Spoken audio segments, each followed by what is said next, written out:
Let's take a look at how to replace a damaged wall outlet cover. And specifically, this is the square kind, not your standard outlet where there's just the two little ones. It's like basically a square. It's called a designer style. So same process either way, but just so you know, that's what this type is that we're gonna be showing today.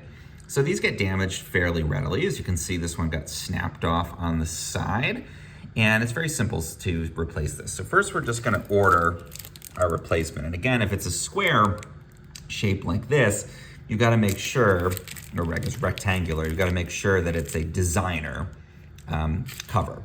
And again, that's the term for that. This is just in contrast to the standard old-fashioned kind.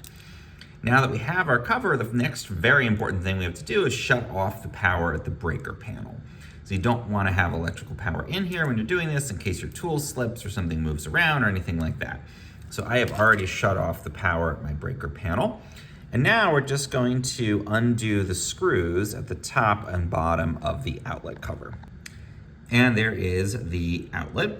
You can see the wires on the side. Again, that's why we don't want to have the power on here. And you don't want to undo these screws that are actually holding the interior part of the outlet in place.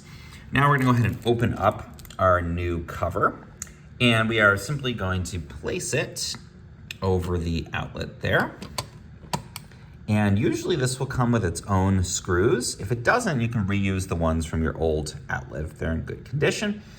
And then we're just going to get this positioned so that the outlet's in there, and we'll screw these in. Okay, that should sit nice and flat and flush there. Looks pretty solid. Then you can switch the power back on at your breaker panel and you are good to go.